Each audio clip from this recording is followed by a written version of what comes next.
Muito bom dia para você. Agora 11 da manhã, 46 minutos, o nosso relógio aí virando.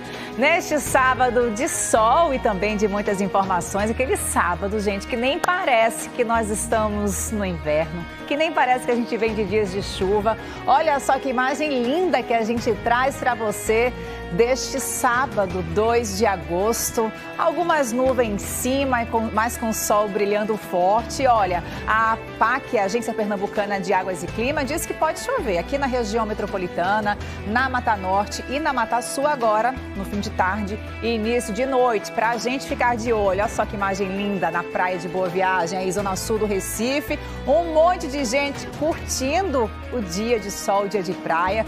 Um dia, aliás, que os comerciantes estavam na expectativa, né, para aumentar aí os lucros. E olha, a maré baixando neste momento, 3h47. Maré sequinha para o pessoal curtir a praia e também o calçadão. Olha quanta gente também fazendo passeio e atividade física. E aí, na zona sul do Recife, moradores do bairro da Imbiribeira podem hoje contar com vários serviços de saúde e de cidadania. Esses atendimentos foram organizados pelo Conselho de Moradores lá do bairro, que completa 42 anos de existência. É aquela ótima oportunidade para ter acesso a serviços que na nossa rotina, né, no dia a dia, fica difícil de conseguir, porque a pessoa não tem dinheiro ou mesmo precisa cuidar da casa e dos filhos. O sábado na Imbiribeira, zona sul do Recife, foi de cidadania. Kelly veio resolver um problema antigo. Eu vim fazer o recadastramento do meu CRAS desde maio, mas eu tenho 3 filhos e estava meio difícil de eu ir. E aqui ajudou bastante, né? Já Ediane precisava saber como estava de saúde. Qual serviço você veio procurar? A mama. A mama. Fazer o exame, né? É importante fazer o exame. É bom por causa do câncer, da doença, meu filho. A comunidade teve acesso a atendimentos de saúde, serviços jurídicos, renegociação de dívidas com a Neo Energia. Teve até corte de cabelo, tudo de graça. A iniciativa foi promovida pelo Conselho de Moradores do bairro. Temos a Prefeitura da cidade do Recife, que trouxe a área da saúde. Temos um grande parceiro, que é a Igreja de Cristo, que abraçou a nossa ideia. Temos a Neo Energia, temos Chega Amiga, que é uma instituição de mulheres que combate a violência contra a mulher. Temos a AJUP, Associação dos Amigos da Justiça de Pernambuco. O maior objetivo é chegar nas pessoas, é trazer oportunidade, que no dia a dia, né, eles têm dificuldade de conseguir, muitas vezes, alguns acessos. O evento também marcou as comemorações dos 42 anos do Conselho de Moradores da Imbiribeira. Ganha quem é ajudado e também quem ajuda. Nalva passou a manhã preenchendo declarações de residência para pessoas que têm dificuldade de fazer isso sozinhas. Um gesto pequeno de solidariedade que vale muito. Eu faço preenchimento com nome, endereço, CPF, RG e coloco a data, entrego a ele e ele vai até o local. A satisfação do morador, hein? Como deve ser? Bastante gratificante. Doe um dia para o próximo, que é gratificante.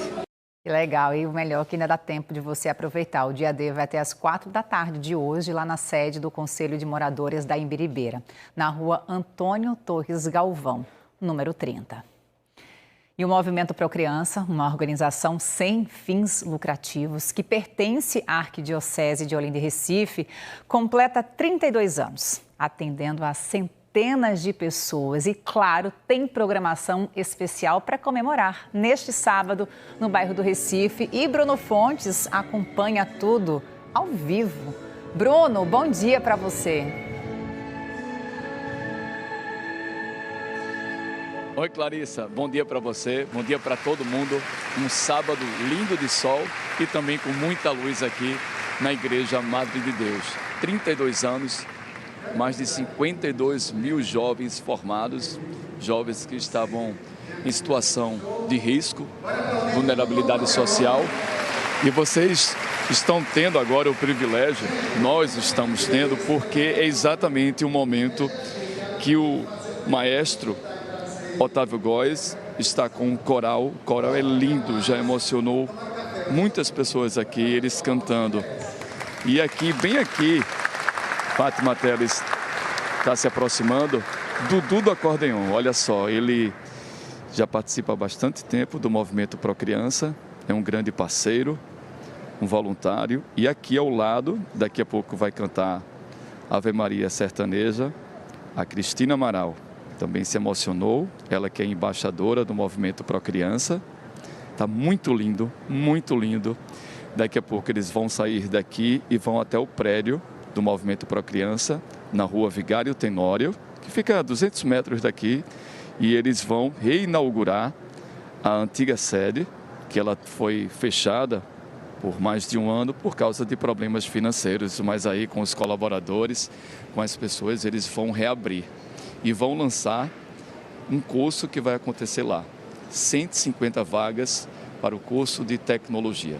Tudo de graça. Lá atrás, acompanhando essa celebração, quem estava cantando essas músicas com muita alegria, com muita emoção, Dom Paulo Jackson, arcebispo de Olinda e Recife, e também o Padre Damião, que vai ser o novo administrador do Movimento Pro Criança, o Padre Paulo, que está saindo agora, e também o Frei Edilson, da Casa do Pão. Eu vou chamar para vocês, enquanto que o coral está se preparando, entrevistas que nós fizemos agora há pouco com Cristina Amaral e também com Dudu do acordeon. Eu fico muito feliz, eu acho que é um dia abençoado, né, desse movimento, 32 anos, não é? Eu acho que renovando vidas, resgatando vidas, tirando as crianças da vulnerabilidade, não é? Trazendo para a música, para a arte, que a arte educa e, quem sabe não lá na frente também, serem grandes músicos, grandes artistas e viverem disso para poder levarem a arte para o público. É muito gratificante para mim participar da história, né, do Pro Criança, né, que vem fazendo um trabalho tão bonito, um trabalho social tão rico, né, e incluindo a música principalmente, porque a música ela é transformadora, né? A música ela transforma, ela educa. Então eu fico muito feliz, muito grata de estar sempre participando, né, de todos os eventos do projeto do Pro Criança. É uma alegria tão grande, né? Então eu fico feliz demais. Clarissa, que bacana, né? É com a participação desses músicos, desses artistas, que essas crianças que vocês estão vendo agora, do coral, eles são transformados, como eu falei antes. Inclusive, agora há pouco, uma das crianças emocionou um vozeirão aqui. Vocês estão vendo agora o Dudu, dando bom dia, e ele vai cantar com essas crianças. Depois vem Cristina Amaral com a Ave Maria Sertaneja. E aí, em seguida, eles seguem lá para o prédio do Pro Criança. Dudu, vocês viram, ele falou agora, e ele se emocionou, está dizendo isso agora, junto com o maestro, o Otávio Góes. E a missa, aqui a Igreja Madre de Deus, está linda. Ela que também tem todo esse significado, uma igreja do século XVIII e que fica bem perto do prédio do Movimento Pro Criança. Vou tentar mostrar agora o início da apresentação de Dudu do acordeon.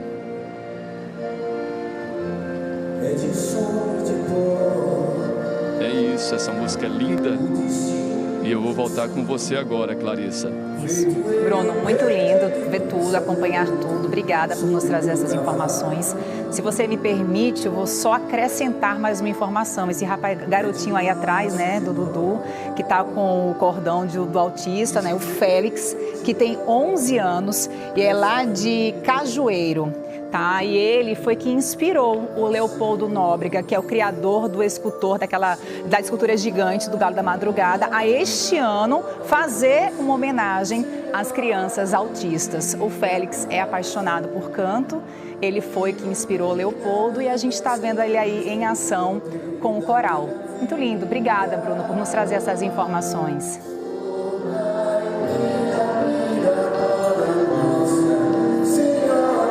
Já já a gente mostra mais. Vamos seguindo com outras notícias aqui no NE1. O Brasil vive a expectativa das consequências para a economia, do tarifaço imposto aí pelo presidente dos Estados Unidos, Donald Trump, para algumas mercadorias vendidas pelo Brasil ao país norte-americano, um tarifaço que deve entrar aí em vigor esta semana. Esse é um assunto que você vem acompanhando em todos os nossos telejornais e que a gente vem acompanhando, vem te atualizando, lembrando mais uma vez que ainda não entrou em vigor.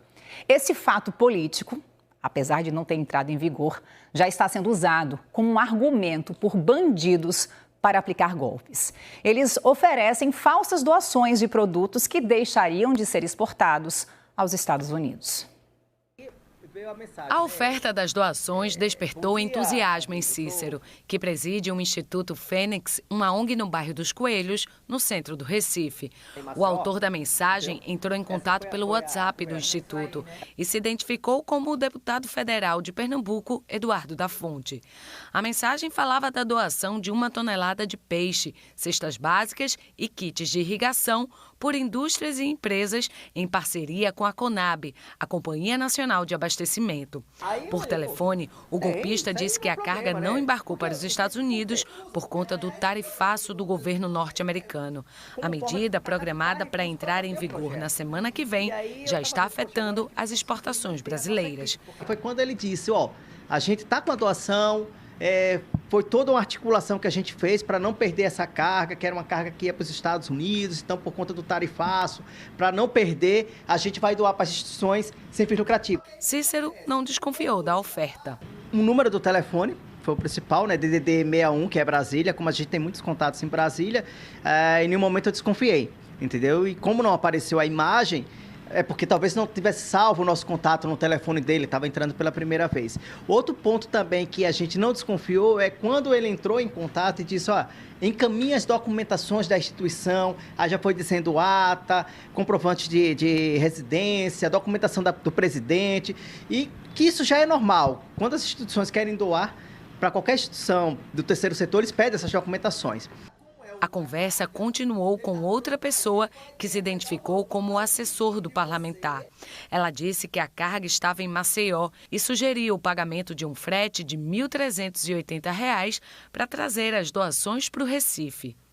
O motorista repassou que no ato da contratação eles cobram no mínimo 50%, até porque eles precisam providenciar os isopores e o gelo de imediato, e o restante pode ser no ato da entrega, até porque eles precisam organizar essa logística dos peixes, como também a logística do gelo de viagem de imediato. Cícero estava prestes a pagar, quando um comentário da equipe acendeu um alerta. Quando a gente estava aqui sentado, durante uma reunião, e aí minha esposa e a equipe também estava, a diretora jurídica, e disse, rapaz, essas doações todas parecem até um golpe, E aí eu parei assim, eu falei, peraí, só um minutinho, deixa eu ir aqui no computador. Peguei as duas imagens que ele havia me mandado e joguei no Google para fazer a pesquisa. Aí na hora me apareceu uma reportagem de 4 anos atrás, de umas ações de doações que aconteceu no Brasil, de cestas básicas, e outra de peixes que aconteceu o ano passado. Cícero baixou os áudios e tirou prints da conversa. E, claro, não pagou pelo frete. Ele ainda fez um boletim de ocorrência na polícia e avisou a equipe do deputado federal sobre o golpe. O Instituto Fênix atua há 3 anos na diminuição da reincidência carcerária. Entre as ações estão o acesso à documentação, cursos de formação profissional e oferta de emprego. O golpe quase foi bem sucedido porque a ONG está com um orçamento apertado para se manter em atividade e já tinha planos de revender as doações para gerar renda. A gestão financeira lamentou a tentativa de fraude. Nosso caixa não teria esse valor que seria meio que acordado com eles para ser feito, Ia ser tirado do bolso do nosso próprio CEO daqui do Instituto, porque a gente não teria nem como marcar com isso tudo. E a gente teve até que reduzir essa semana, inclusive, nosso quadro de funcionários, porque a gente não tem como marcar com todos esses custos que a gente tem hoje, assim como instituição, Então, tá bem difícil mesmo. Surreal, Enfim, a assessoria de imprensa do deputado federal Eduardo da Fonte informou que já foram adotadas medidas judiciais contra os golpistas, que a Delegacia da Polícia Legislativa da Câmara dos Deputados também foi acionada. E a Polícia Legislativa disse que os criminosos usam o nome da Companhia Nacional de Abastecimento, a CONAB, para aplicar os golpes contra parlamentares e as instituições. E que os suspeitos se valem do pretexto do tarifaço como forma de pressão para o pagamento imediato. A polícia investiga a morte de um homem que teria sido vítima de uma descarga elétrica ao encostar num trailer de lanches no bairro da Boa Vista, aqui na área central do Recife. O trailer fica neste trecho movimentado da Rua da Conceição. De acordo com testemunhas, Sérgio José da Silva, de 46 anos, conhecido por Pessoa, estava em situação de rua e sempre passava o dia próximo à lanchonete. Hoje à tarde, Sérgio teria encostado na estrutura metálica quando levou choque. Ele não resistiu e morreu no local. A rua estava cheia, era hora do almoço. Muita gente presenciou o que aconteceu aqui. Ele estava atravessando para passar para o outro lado do trailer. Ele pegou, escorregou ali no canal e caiu. Quando ele caiu, ele já ficou agarrado no trailer. Quando o amigo dele foi tentar segurar ele, ele ainda falou com o amigo dele, para um amigo dele sair de perto. Aí eu não sabia que era choque. Eu até gritei para os amigos da gente para ajudar ele, que ele é daqui da comunidade mesmo. Quando a gente gritou e falou para ela desligar a tomada, quando ela puxou a tomada, o corpo dele caiu na hora. Ele foi pedir um pouco de comida para a mulher que estava comendo açaí aqui. Por azar dele. O senhor sentiu choque também? Quando eu peguei assim para puxar ele, aí ele jogou, vai para lá, senhor, deixa eu. Aí eu senti, senhor. A energia elétrica viria da extensão que fica neste prédio e é compartilhada com várias barracas da rua. Outros clientes da lanchonete disseram que também levaram choque ao encostar no trailer. Semana passada eu vim comprar um Guaraná da Amazonas aqui. Aí, evidentemente, quando eu fui fazer o Pix, que eu encostei para escanear a chave, eu tomei o choque. Faz mais ou menos uns 15 dias atrás, que eu fui fazer o pagamento, assim que eu encostei minha mão, eu fui arremessada para trás com o choque que eu levei. Eu não senti nem os braços nem as pernas depois que eu levei um choque. Aí depois ficou tudo normal. O local passou pela perícia da Polícia Civil. A gente realmente fez uma análise minuciosa, o trailer fica sob responsabilidade da delegacia, né? O proprietário já foi orientado a fechar e levar para o estacionamento. Se for necessário, a gente faz uma nova perícia nele. Cristiano era o irmão mais velho de Sérgio. Ele morreu eletrocutado, alguma coisa tem que ser feita. Não é porque ele era indigente, não é porque ele era uma pessoa de rua que não vai ter justiça, tem que ter alguma coisa. Mais uma morte com um choque elétrico, né? Uma descarga elétrica que precisa servir de alerta para prevenção, ainda mais um dia em que ontem não estava chovendo, era um dia de sol. Então a gente tem que ir em busca desses cuidados preventivos para evitar esse tipo de acidentes que leva à morte.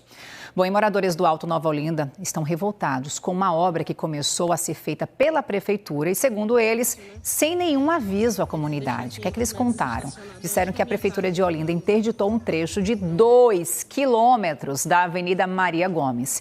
E esse trecho de 2 quilômetros interditado é o único acesso à rua. Com isso, os carros não estão conseguindo passar, os carros ficam super distantes, a pelo menos 500 metros de distância. Difícil até circular de moto e a pé, viu? Os moradores contaram que não sabem qual serviço que está sendo feito, muito menos o prazo para terminar a obra. Então, a gente foi em busca de uma resposta junto à Prefeitura de Olinda. Segundo a Prefeitura, a interdição do trecho da rua é para instalar canos que fazem parte da rede de drenagem, para evitar alagamentos. As equipes vão seguir trabalhando durante o fim de semana para terminar logo o serviço. O prazo é segunda-feira, tá? Para terminar agora, dia 4 de agosto. Depois, segundo a Prefeitura, o calçamento que foi quebrado vai ser reposto. A gente vai acompanhar e a gente espera que tudo dê certo por aí pela comunidade. E as grandes cidades escondem comunidades que resistem ao concreto e criam pequenas ilhas verdes, aquelas hortas que mostram cuidado com o meio ambiente. E essa semana o Recife sediou um encontro nacional sobre agricultura urbana, que é uma ferramenta muito importante também para a segurança alimentar. A Ilha de Deus é cercada por braços de maré, que formam canais e desenhos num dos maiores manguezais urbanos do país. A comunidade tira o sustento das águas. As marisqueiras e pescadoras começaram a cultivar 2 pequenas hortas comunitárias há pouco mais de 1 ano e surpreenderam. Usaram sucata de geladeira e tudo onde dava para plantar. Sempre quando falta uma fruta, às vezes a gente está sem um trocado no bolso, tem um pimentão, a gente já colheu cebola, coentro e diversas coisas. Couve eu não chegava a comer. Hoje eu faço questão de botar no meu feijão, eu refogo, dou para minhas meninas. Ela não gostava, hoje ela passa a comer e é muito gratificante esse trabalho aqui na nossa comunidade. Centenas de garrafas PET formaram canteiros e o verde floresceu com consciência e propósito. Muita consciência ambiental, porque essas hortas também a gente aproveita para reciclar, né, coisas que estão no lixo, como caixas de geladeira, baldes, as garrafas PET, tudo a gente aproveita, a gente já está ajudando no meio ambiente. É a importância da segurança alimentar, né? De a gente saber que está comendo uma comida saudável, uma comida de verdade, sadia, sem veneno, né? E também a soberania de a gente saber que a gente pode plantar o nosso alimento. A experiência de lidar com a terra envolve várias gerações da mesma família. A Kelly faz questão de ajudar a mãe, Lucineide, que ensina ao neto Ravi a importância de preservar o solo e produzir alimentos com as próprias mãos. Eu quero ensinar para ele que ele tem que aprender a ser educado e aprender a mexer com as coisas, mexer com planta, mexer com a horta, que se a gente não educar ele de pequeno, mais tarde vão destruir. Então a gente tem que ensinar ele a não destruir. Ele tem que ajudar a gente a plantar, botar a terrinha, fazer as coisas que a gente está fazendo. A horta traz ensinamentos e alívio para o bolso. A verdade é que é muito importante essa horta aqui para todas nós mulheres, né? É uma força muito grande, é gratificante a nossa colheita, o nosso plantio. Eu me sinto bem psicologicamente e fisicamente. Precisa de um tempero, corre para cá. Isso. Faltou um coentro pro feijão lá na horta. Vai lá, filha, na horta, a gente sempre vem. Os alimentos são cultivados sem agrotóxicos, da maneira como as avós das marisqueiras plantavam nos quintais de antigamente. A experiência de lidar com a terra ajuda a enriquecer a mesa das novas agricultoras e traz benefícios que nem se pode imaginar. A horta, ela ressignifica, ela é um lugar de cura, né? Muitas mulheres relatam, por exemplo, que às vezes acordam não se sentindo bem, ou com a pressão assim, ou alguma terrível na cabeça, e aí vai para a horta, vai pegando na terra, vai pegando na planta, e vai ficando melhor, vai trazendo bem-estar. Então a horta é um lugar de cura, né? No Recife, as hortas comunitárias se multiplicam principalmente nas periferias e elas cabem em qualquer espaço, não importa o tamanho. Em cada pedaço da cidade, transformado pelo trabalho coletivo, brotam experiências que atraíram a atenção de agricultores urbanos de todo o país. Durante 3 dias, o Recife se transformou na sede do Encontro Nacional de Agricultura Urbana. Representantes de 21 estados, ativistas, estudantes e pesquisadores trocaram informações sobre agroecologia, segurança alimentar e estratégias para fortalecer a luta contra a fome. Pesquisadores da Fiocruz ressaltaram a importância da produção de alimentos saudáveis para as pessoas. É possível fazer agricultura urbana, né, e periurbana nas cidades, né, de que essa é uma função que promove a saúde, né, das comunidades e a saúde das pessoas, e que a gente, né, precisa de apoio também, né, de que a comunidade, a sociedade precisa visibilizar, né, tornar visível essa experiência, né, como uma forma também de nos apoiar nessa tarefa de promover alimentos saudáveis. Para quem participou dessa troca intensa de experiências de levar mais vida e alimentos às cidades, ficaram aprendizados e lembranças valiosas. A gente planta e o que a gente planta nas nossas hortas, a gente leva para dentro de casa e gera uma renda para as companheiras que atuam nessas questões da agricultura urbana. A gente vai seguir falando sobre o cultivo e também alimentação saudável. Nutricionistas garantem que alimentos como o cará e o inhame são ricos em carboidratos, fibras, vitaminas, sais minerais. Esses produtos são muito comuns na mesa dos pernambucanos. Você sabe qual a diferença entre essas duas raízes que são tão usadas na nossa culinária? A gente tira essa dúvida. O inhame e o cará são raízes populares e podem ser encontradas com facilidade em mercados e principalmente nas feiras. Os dois são utilizados como ingredientes em vários pratos e são excelentes fontes de carboidratos, entre outros nutrientes. Mas você sabe a diferença entre eles? O inhame ele é mais grossinho, mais arrumadinho. O cará é mais feioso, cheio de cabelo. Eu compro pelo preço. Aí eu acho bonito o inhame assim, aquele ali, ó, tá bom. Aí compro. O preço a senhora tá achando bom? Tá ótimo. Pra mim tá. Mas até quem vende precisa ficar atento. Os feirantes comentam que essa dúvida é frequente entre os clientes. Muita gente pergunta pelo preço de inhame, né? Querendo levar o cará. E a gente sempre lembra que cará São Tomé, embora são bem parecidos, mas nos sabores e nutritivamente falando, a diferença é grande. O Roberto, por exemplo, trabalha na Feira do Cais de Santa Rita e por lá só vende o cará. O inhame está bem mais caro. Na Feira de Afogados, o cenário era parecido. Por lá, os feirantes tinham mais cará e o preço variava entre R$3 e R$6 o quilo. No momento eu trabalho só com cará. O inhame está muito caro, a gente não pode botar agora, porque está R$20 o quilo, aí a turma não quer comprar. E procura mais cará, porque o cará vende mais. Mas o preço também, né? A nutricionista Débora Wagner explicou as diferenças entre o inhame e o cará. O inhame, ele é bem alongado, a gente tem uma memória inclusive dele, porque a gente normalmente faz aquelas fatias do inhame, normalmente uniformes, ele é uniforme e alongado. O cará, ele é arredondado, menorzinho e tem uma coloração mais escura na casca. Eles são da mesma família, mas eles são como primos. As características nutricionais são parecidas, variam um pouco. O mais importante é a diferença entre as fibras que eles contêm. Isso faz diferença na textura e também no sabor. O cará e o inhame são parecidos realmente. O cará é mais firme e resistente, enquanto o inhame tem uma textura mais macia e desmancha com facilidade na boca. Já o cará não se desfaz assim tão facilmente.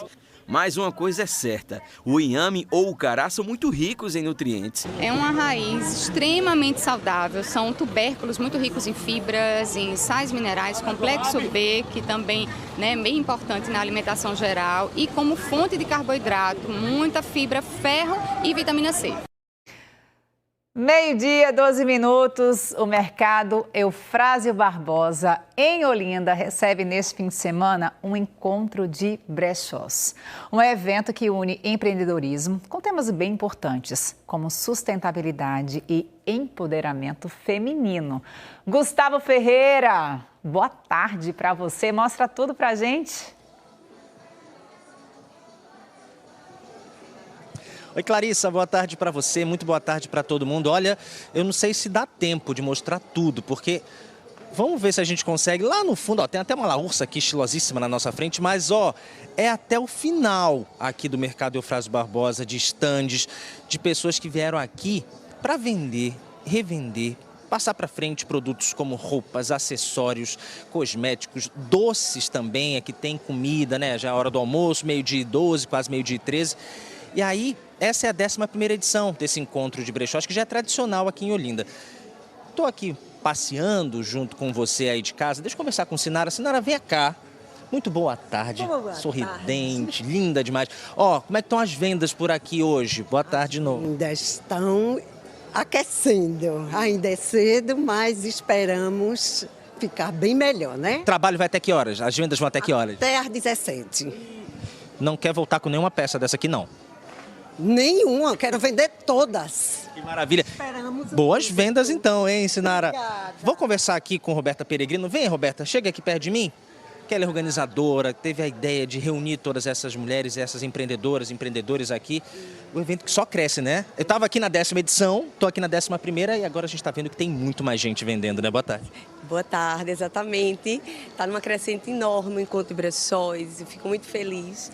E a gente está trazendo uma novidade, uma parceria nova. Ah, já que você deu a deixa, vamos caminhar até lá?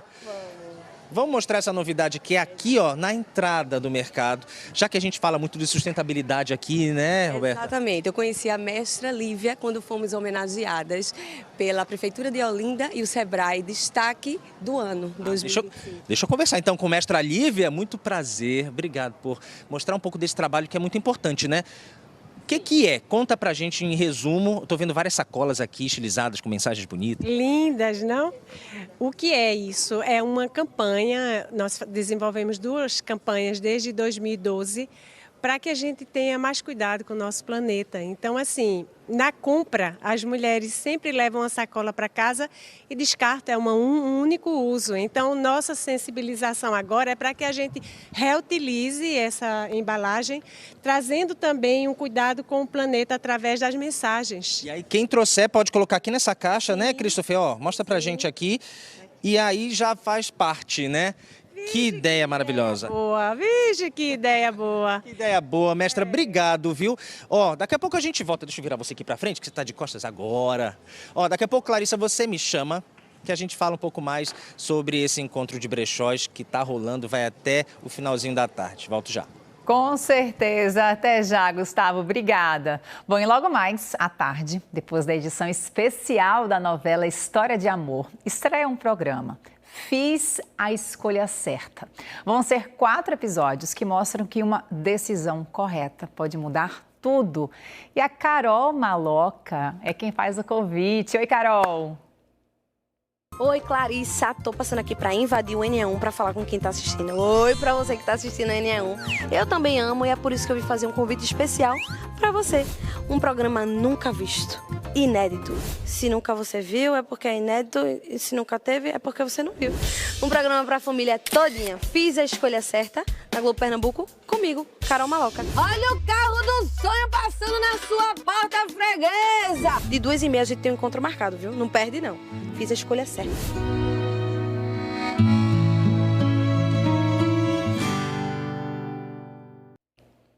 Duas e meia da tarde, ela está te esperando. E a seguir, o NE1 vai para um rápido intervalo. Lembra que o NE1 está no Instagram, tá aqui o endereço, ó, @NE1.globo. Lá você encontra conteúdos exclusivos, as notícias, os bastidores do NE1. A gente volta já já com outras informações deste sábado, 2 de agosto. Até já!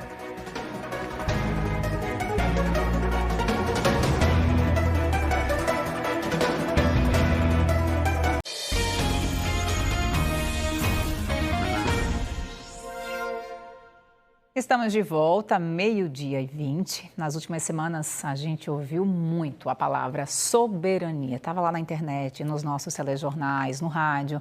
Em todo lugar se falou de soberania. Mas você sabe o que é soberania na prática? Se não sabe, não se aperreia. Bianca Carvalho está chegando para descomplicar.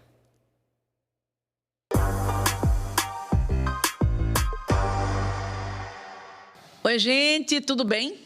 Estão ligados, né? É todo sábado descomplicando aquelas coisas que você escuta e às vezes não entende absolutamente nada. A gente está aqui para isso. Hoje eu estou com o André Costa, que é doutor em Direito, mas ele saca tudo também de Direito Internacional e de todo esse problema que a gente está ouvindo falar aí. São nomes e nomes e um que está no centro.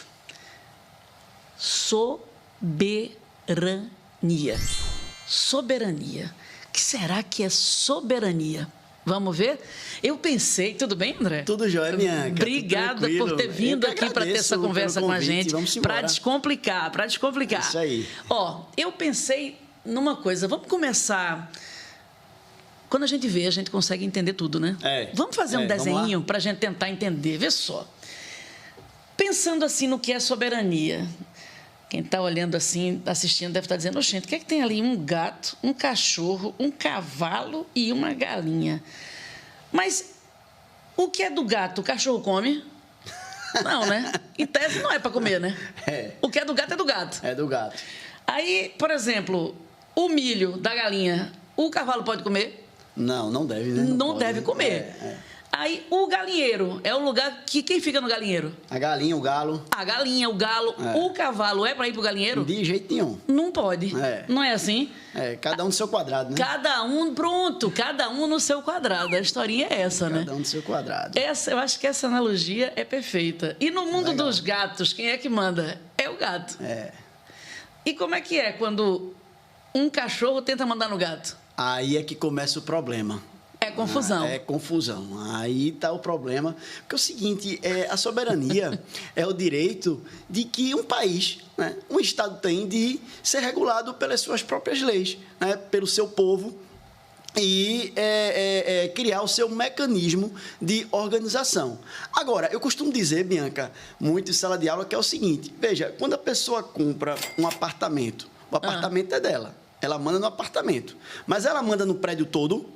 Não, ela não manda no prédio todo. Não. Então é o seguinte, você tem soberania, né? Um país tem soberania para construir suas leis, para tomar conta do seu povo, do seu estado, mas o mundo é um só. Então, por mais que o país tenha uma soberania, veja, nessas questões ambientais, adianta o Brasil cuidar dessas questões ambientais e outro país não cuidar, né? Afeta todo mundo. É a mesma questão de um prédio. Você pode mandar, tem soberania no seu apartamento, mas você não pode pegar uma furadeira e furar de qualquer jeito o seu piso, porque você vai furar o teto de baixo. Se você for olhar na definição, você é da área do direito, mas eu estava lendo a definição, aí tem.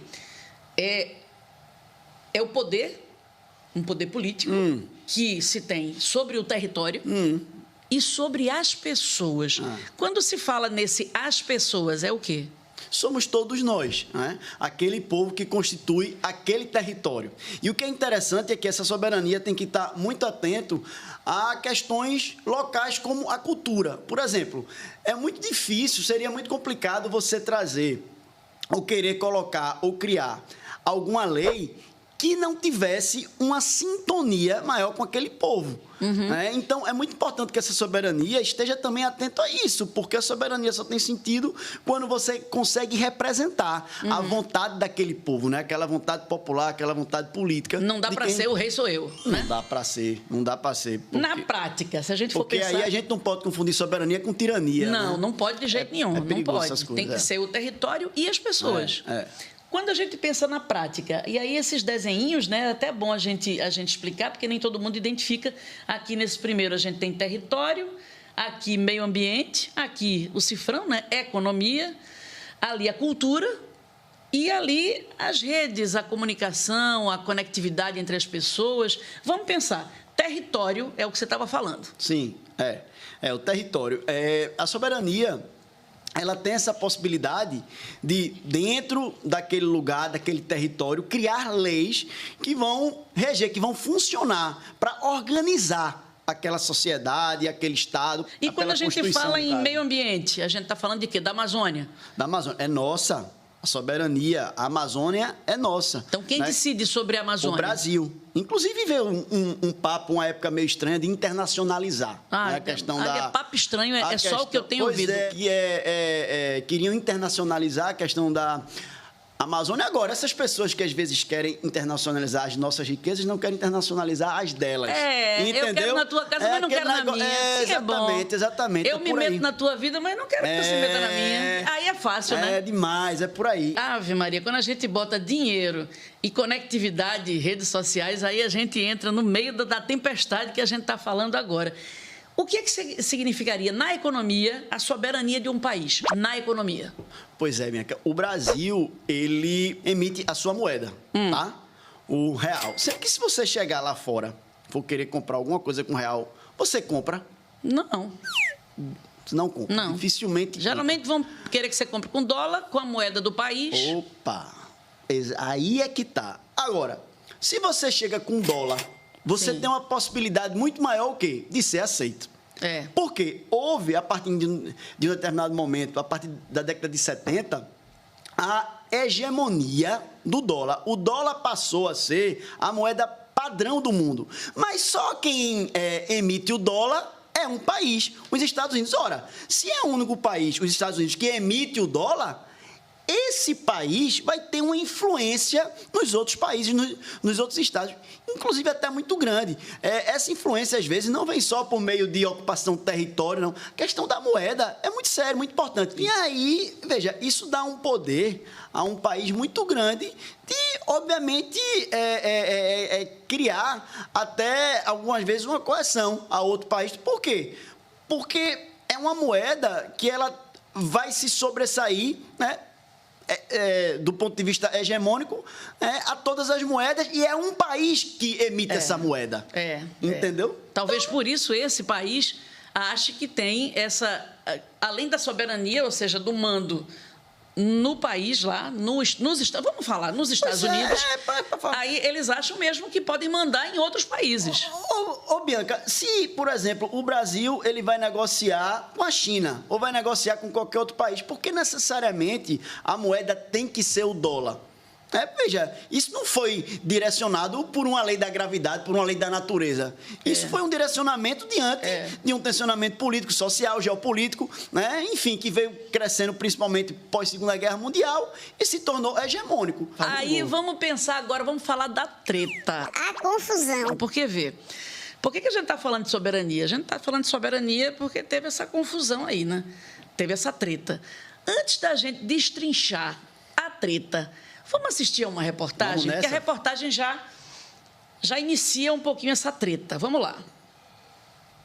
Hoje, o presidente americano foi ainda mais direto em relação aos países do BRICS. Disse que todos eles serão, em breve, taxados em mais 10%. O presidente Lula, que recebeu o primeiro-ministro da Índia, saiu em defesa da soberania dos integrantes do bloco. Agora à noite, o presidente Trump voltou a falar de Jair Bolsonaro em sua rede social. Ao repostar a própria publicação de segunda-feira, em que comentou sobre a situação de Bolsonaro aqui no Brasil, Trump disse: "Deixe o grande ex-presidente do Brasil em paz.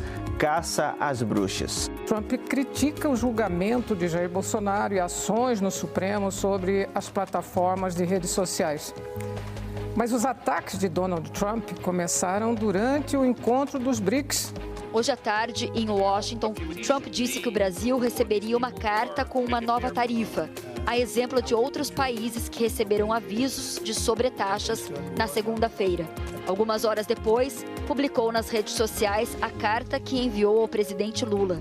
A carta começou: "A maneira como o Brasil tratou o ex-presidente Jair Bolsonaro é uma desgraça internacional. A partir de 1º de agosto de 2025, cobraremos do Brasil uma tarifa de 50% sobre todos e quaisquer produtos brasileiros enviados aos Estados Unidos."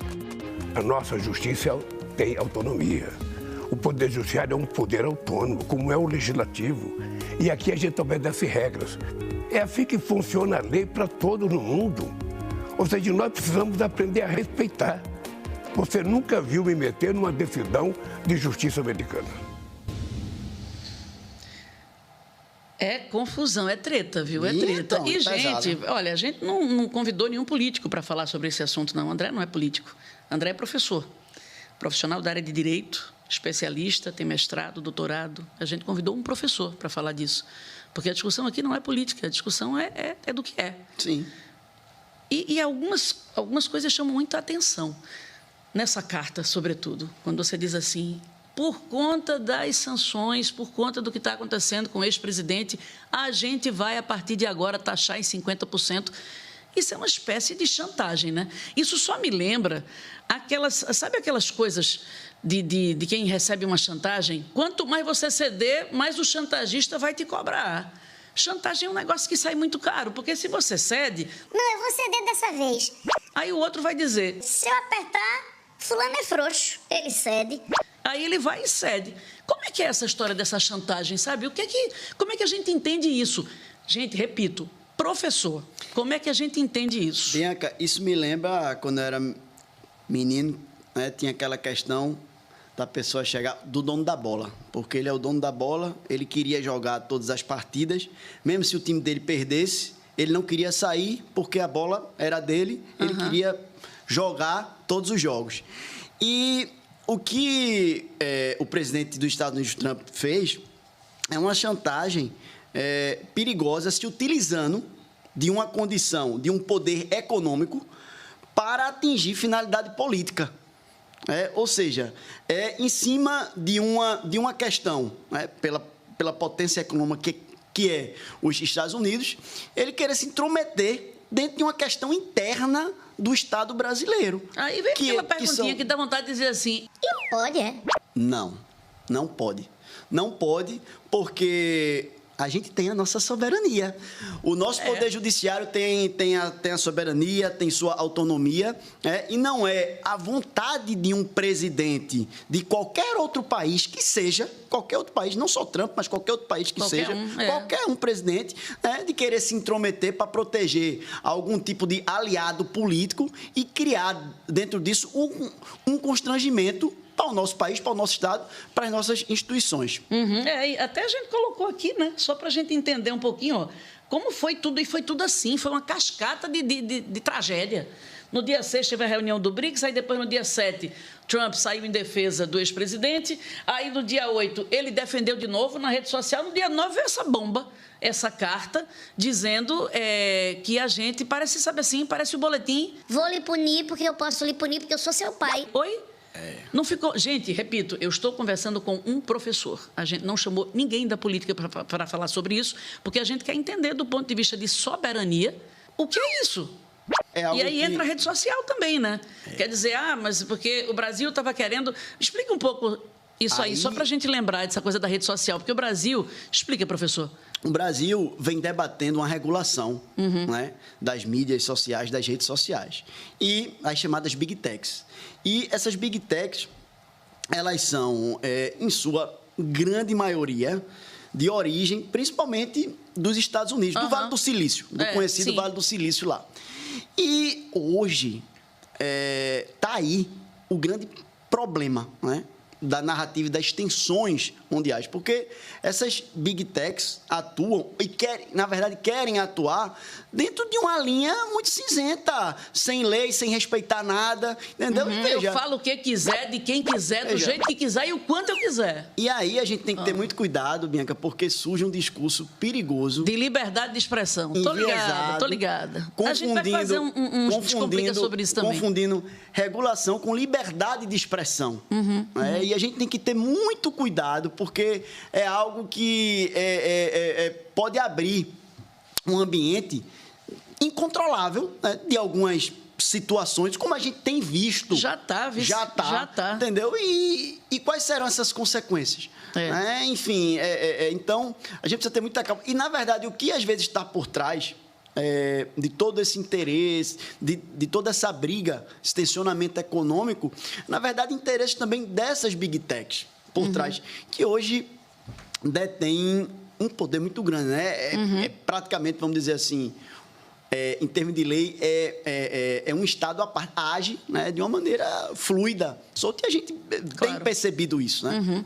Ô, professor, em termos de diplomacia, e eu repito, gente, eu estou conversando com um professor, eu repito, porque a gente está num período tão tensionado e tão estressado, que parece que conversar sobre soberania é assumir aqui algum partido. Não, gente, a gente está dizendo que é soberania à luz da lei.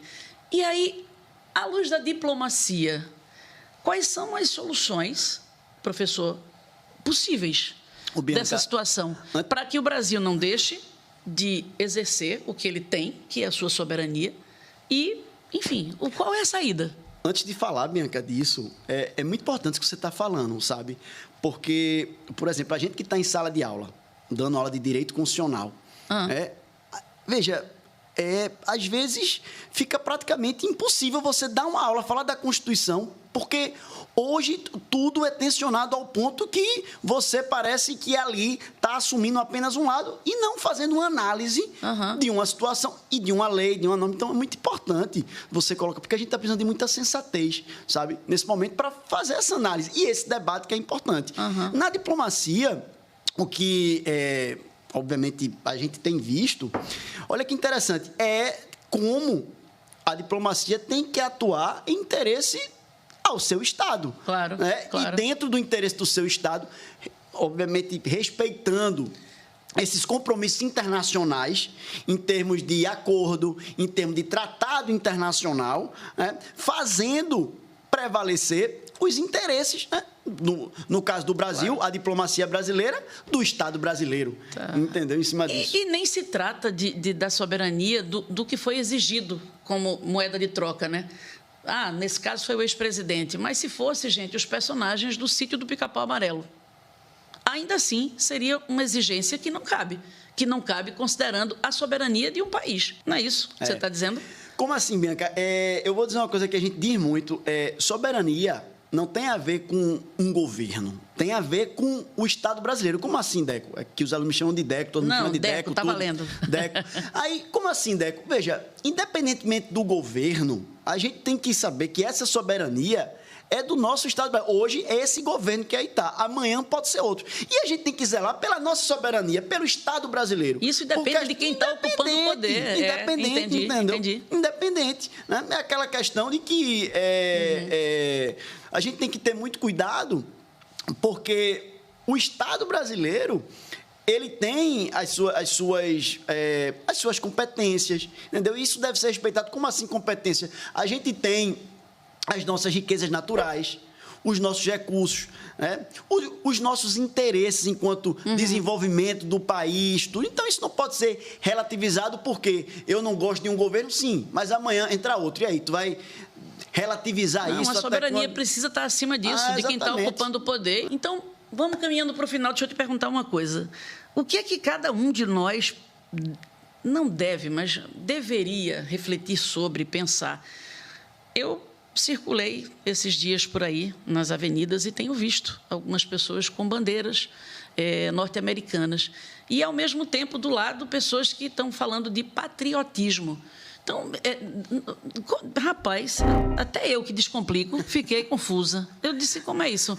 Ajuda a gente, caminhando para o final, pelo amor de Deus. Olha, Bianca, talvez tá isso aí... um rolo danado, não tá? Isso aí a gente também, talvez não seja nem um caso de descomplicar, e passe para um caso até de uma análise maior. E patriotismo é o sentimento, né? É um sentimento pelo seu Estado, é um sentimento pelo seu povo, né? E você transforma isso numa condição de achar em que você tem que atender o interesse do outro país.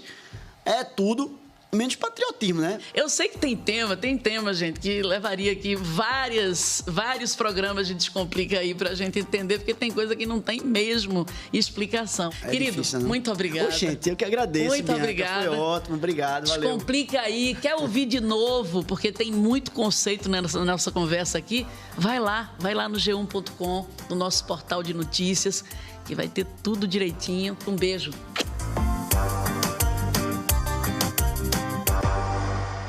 Em todo sábado, hein?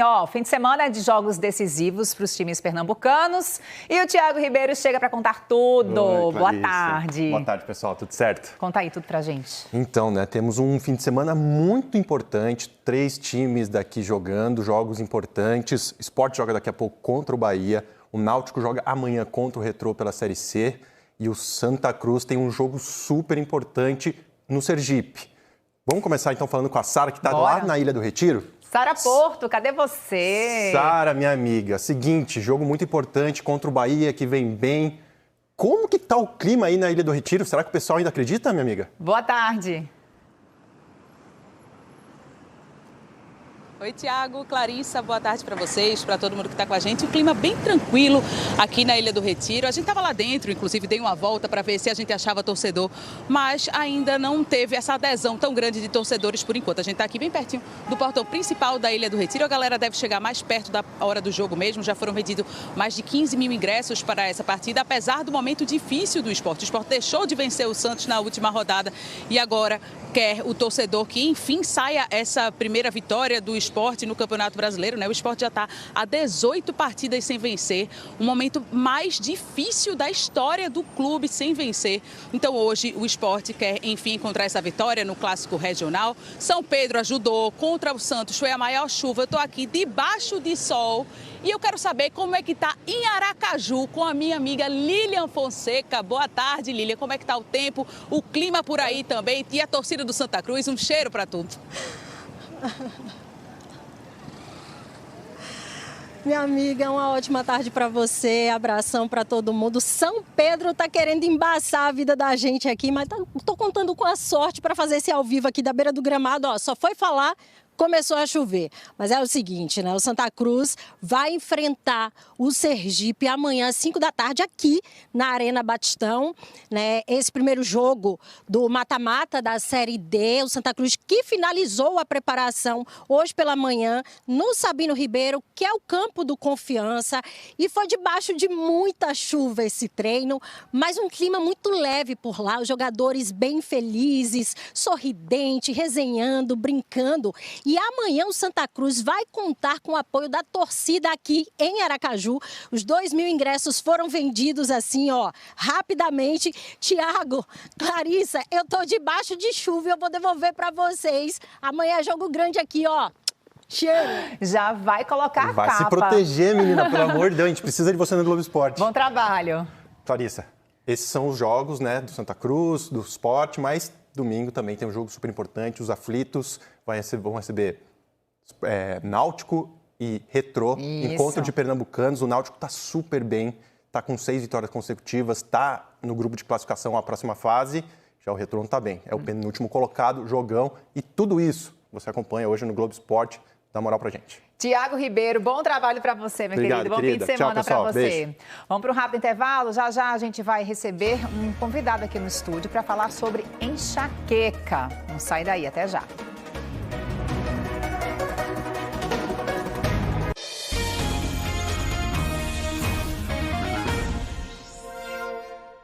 Estamos de volta para falar sobre aqueles dias mais frios, sabe? Que dão vontade de ficar embaixo das cobertas. Para quem tem enxaqueca, o inverno pode trazer mais do que preguiça. Infelizmente, pode vir junto com uma dor de cabeça mais forte. As mudanças no clima, o ar mais seco, o friozinho que faz a gente se encolher, acabam virando gatilhos para enxaqueca. Mas por que isso acontece? O que dá para fazer para evitar? Será que tem como evitar? A gente vai conversar agora com quem entende do assunto, com o doutor Pedro Sampaio, que é neurologista, especialista em enxaqueca. Muito obrigada por estar aqui com a gente neste sábado no NE1. Boa tarde para o senhor. Boa tarde, Clarissa. Boa tarde. Então, queria que o senhor começasse falando, tem relação esse frio com a enxaqueca e por quê? Bom, então, primeiro, existe uma dor de cabeça específica do frio, associada à exposição ao frio, que não é muito frequente na nossa região, porque é uma região quente, né? Mas, assim, exposição ao frio, além do frio, a cabeça está exposta ao frio no ambiente, pode ser mergulho, né, em lugar frio, e também ingestão de coisas geladas. Isso aí é mais frequente na nossa região. E eu percebi que o senhor falou etc. de dor de cabeça, não seria enxaqueca? Então, enxaqueca é uma doença que causa dor de cabeça. Isso. Essa cefaleia por exposição ao frio é uma outra doença, mas que é mais frequente em quem tem enxaqueca. Perfeito. Então, o que é que a gente pode fazer para evitar? Aquecer a cabeça. Então, se for para algum local mais frio, tomar o cuidado de aquecer a cabeça. Mas, assim, a enxaqueca em si é uma doença muito mais frequente e muito mais incapacitante que a dor de cabeça pela exposição ao frio. Para a gente ter uma noção da quantidade de pessoas, se eu juntasse aqui 10 mulheres, 2 a 3 iam ter enxaqueca. Se eu juntasse 10 homens, pelo menos um teria enxaqueca. E o que é que a gente pode entender sobre enxaqueca? O que é que pode provocar a enxaqueca antes da gente falar sobre prevenção? Primeiro, é uma doença genética. Se a gente pegar uma pessoa com enxaqueca, vai ter 60% das pessoas vão ter parentes em primeiro grau que têm enxaqueca também. Então, a gente vai levar essa herança genética para a vida toda.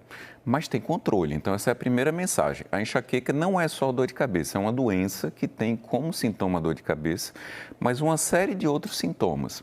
Por exemplo, o cérebro é uma doença do cérebro, então o enxaquecoso, além da dor, ele tem uma dificuldade de lidar com estímulos. Então, luz, barulho, movimento, tudo isso incomoda muito. Queria que o senhor só destacasse, se possível, tem um detalhe diferente na enxaqueca em relação às outras dores que aparecem da cefaleia, da dor de cabeça? Sim, a característica da dor de cabeça da enxaqueca é que normalmente ela é intensa, moderada e intensa. E ela vem junto com outros sintomas. A dor, em geral, é mais frequente de um lado só da cabeça e muda de lado, dependendo da crise. Pulsa. E piora quando a pessoa faz exercício do dia a dia. E vem junto, muitas vezes, com náusea, fotofobia, que é a luz incomodar, e fonofobia, que é o barulho incomodar. Muitas vezes, cheiro incomoda também. Sim. Então, isso, para quem trabalha com outras pessoas, pode ser um problema importante, porque o perfume que o seu colega não percebe, quem tem enxaqueca percebe, mesmo às vezes fora da crise de dor de cabeça. Essa dificuldade de lidar com sensações permanece. E aí, falando um pouquinho sobre prevenção, doutor Pedro, até eu já ouvi falar que era interessante para quem sofre com enxaqueca começar a fazer listas de coisas que incomodam. Por exemplo, essa questão do perfume. No dia que eu tive enxaqueca, teve esse perfume. Serve, ajuda a lista, no dia que você fez a enxaqueca, você revisitar o que teve no seu dia, por exemplo. Fala muito, porque chocolate dá enxaqueca. Queria que o senhor respondesse se sim ou se não, se é uma regra, e se essa listinha ajuda. Bom, é importante isso, porque às vezes a pessoa procura ajuda por causa de enxaqueca e sai com a lista de coisas para evitar. E, na verdade, isso é muito individual, isso varia de pessoa para pessoa. Então, a gente sempre usa um diário de dor de cabeça para identificar o que é que seria o desencadeante. Então, mais uma vez, a enxaqueca é uma doença do cérebro, mas algumas coisas vão lá e apertam um botãozinho para dar a crise. Mas até isso está mudando um pouco o conceito, porque antigamente se achava que a enxaqueca, o problema era só a dor. Mas, na verdade, a crise muitas vezes começa 1 ou 2 dias antes da dor. E a pessoa já fica diferente nesses dias, já fica mais mal-humorado, começa a luz a incomodar, o barulho a incomodar. E muitas vezes dá vontade de comer algumas coisas. Então, doce, chocolate, mas já é a crise começando, não é porque isso desencadeou. O chocolate, eventualmente, pode, em algumas pessoas, ser o desencadeante, mas é muito menos frequente do que as pessoas acham. Tem até, assim, estudo comparando chocolate com o que a gente chama de placebo, uma coisa muito parecida com chocolate. E não teve diferença em relação a desencadear a enxaqueca na maioria das pessoas. Agora, o tratamento preventivo, isso sim é muito importante, porque as pessoas acham que só tomar remédio para dor controla a doença. E, na verdade, só controla a dor naquele momento. Você está apagando o incêndio, mas não está diminuindo o impacto da doença. Por isso, a gente tem uma série de medicações que a gente pode usar para diminuir esse impacto. Porque ficar só tomando remédio para dor até ajuda a enxaqueca a ir piorando com o tempo, ela vai aumentando a frequência. Então, nós usamos um ponto de corte para começar esse tratamento preventivo. 3 ou 4 crises por mês é indicativo de procurar um médico para já começar a fazer esse tratamento para diminuir a frequência e o impacto da doença na vida das pessoas. Dicas assim que o senhor pode passar para a prevenção? Eu acho interessante porque às vezes parece que a enxaqueca ela é um marcador para dizer à pessoa que você tem que ter uma vida mais saudável. Porque além das medicações, o que você tem que mudar na vida é fazer coisas que normalmente a gente indica para a saúde mesmo. Então, exercício físico é uma coisa importante. Às vezes o estresse é um desencadeante importante. Então, técnicas para lidar com estresse, meditação, psicoterapia, tudo isso ajuda. Quem está acima do peso, perder peso, porque a obesidade é uma das coisas que também aumenta a gravidade da enxaqueca. Perfeito. Então, ter uma vida saudável e fazer o tratamento preventivo medicamentoso se for necessário. É uma das doenças mais incapacitantes do mundo, principalmente para mulheres jovens. Perfeito, doutor Pedro. Muito obrigada por ter nos trazido tantas informações. O senhor que é médico e também pesquisador sobre enxaqueca. Obrigada. Obrigado pela oportunidade de esclarecer. Muito obrigada. E amanhã cedinho tem Globo Comunidade. Quem convida a gente para assistir ao programa, que vai ao ar logo depois da reapresentação do Globo Repórter, é Bianca Carvalho. Olá, você pode estar dizendo assim, ela está com esse riso largo porque não sente a dor que eu sinto. Claro, se eu tivesse com dor nas costas, na cervical, na coluna, na lombar, algum canto aqui atrás, eu ia estar com cara de quem está sofrendo, né? A gente está recebendo alguns convidados aqui na TV. Leucio sofria muito. Bastante. Com dor nas costas. Exatamente, com dor nas costas. Quanto tempo? Mais de ano, até encontrar a vitória. E passou? Com certeza, estou outra pessoa. Faz filé. Tranquilo. E isso que aconteceu com ele certamente envolve fisioterapia, medicina. E na fisioterapia pode ter exercício para evitar e para melhorar, não é, Raíssa? Com certeza. A fisioterapia ela vai dar prevenção ao tratamento. É uma super aliada aí no tratamento da dor nas costas. Tem gente que diz, não, isso é besteira a fisioterapia. Não, é poderoso. Tem que passar para a gente. Tem que passar por vocês. Passar pela físio. E o Licélio, a medicina diz que ele teria ser operado para isso ou ele pode fazer outras intervenções que não cirurgia? Na verdade, a maioria dos pacientes que têm dor lombar, eles são tratados conservadoramente, pelo menos no momento inicial, né? No caso de Leucio, ele falhou o tratamento conservador e acabou precisando de uma cirurgia, né? Mas o que eu acho que é mais importante para o público entender é que não é normal viver com dor. Existe uma vida com qualidade de vida e existem muitos tratamentos para isso. Gostei, é daí que eu vou segurar a gente. Não é normal viver com dor, é possível viver sem dor e não é milagre. E a gente vai contar o que aconteceu Com certeza. com Leucio, com a ajuda de Ulicélio e de Raíssa. Eu espero você. É amanhã no Globo Comunidade, aquele tchauzinho pro pessoal ali, ó. E hoje tem pré-estreia no Recife do filme Luiz Gonzaga, Légua Tirana, dirigido por Diogo Fontes e Marcos Carvalho.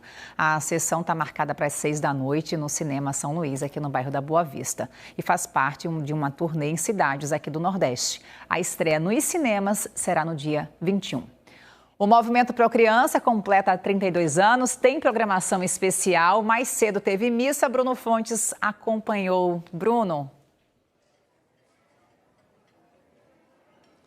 Clarissa, e terminou agora há pouco. Quer dizer, ainda continua, né? Eles vieram, então, as pessoas que participaram dessa missa, Dom Paulo Jackson, também o padre Paulo Dutra, que está se despedindo, mas agora ele está passando essa missão para o padre Damião, que vai ficar à frente da administração do Procriança. Eles vieram por aqui, da Madre de Deus, inclusive no cortejo, um maracatu bem bonito, teve o coral também lá na igreja. Foi um dia, nessa manhã, começou com muita emoção e aqui, nesse prédio, aqui o edifício Professor Sebastião de Araújo Barreto Campelo, que é a unidade que fica no Recife Antigo, na rua Vigário Tenório. O prédio estava fechado, passaram por situação financeira difícil e agora está sendo reinaugurado, vão ter os cursos de tecnologia. Eu conversei também sobre esse dia com Dom Paulo Jackson, arcebispo de Olinda e do Recife. Celebramos 32 anos, celebramos a reabertura da unidade aqui no Recife Antigo. Celebramos, na verdade, 1.100 pessoas, crianças atingidas pelo Movimento Pro Criança esse ano. São mais de 52 mil crianças atingidas ao longo dos 32 anos. Com letramento, com esporte, especialmente o judô, oficinas de instrumento musical, canto coral, dança, percussão. É uma coisa absolutamente maravilhosa.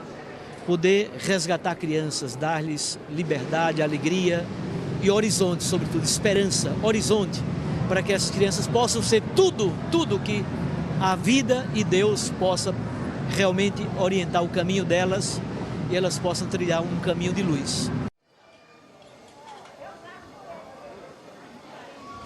E sem dúvida, esse horizonte agora que elas recebem, inclusive nesta semana as pessoas prestam já atenção, 150 vagas nesse curso de tecnologia que está sendo oferecido aqui pelo Movimento Pro Criança com outras instituições, outros parceiros. Então continuam o Pro Criança a formar então pessoas que tanto precisam de educação.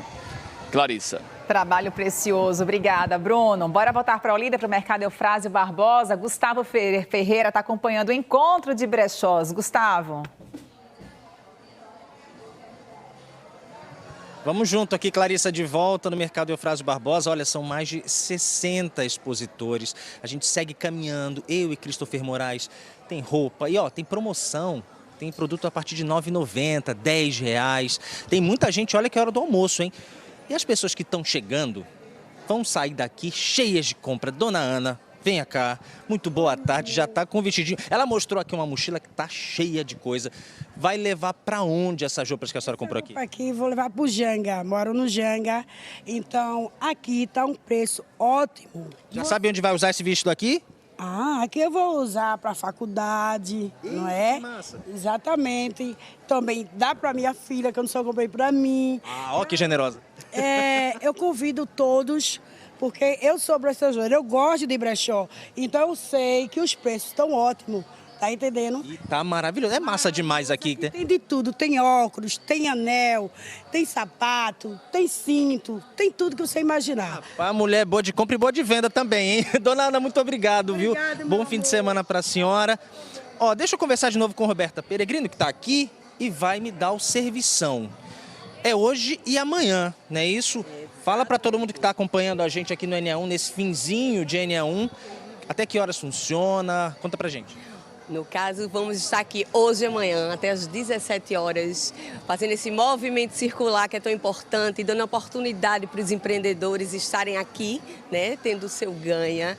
E para a população, para os clientes, é uma pedida do final de semana, comprar consciente. Venham-se embora para o mercado. É isso, Roberta, muito obrigado mais uma vez, viu? Produtos feitos, muitos desses produtos feitos com material reutilizável, reciclável, que iam parar, de repente, no lixo ou em outros lugares, né, o descarte irregular, viram arte, ganham outro significado e vão parar nas orelhas, nos pescoços, nas roupas. Então é só vir para cá hoje e amanhã.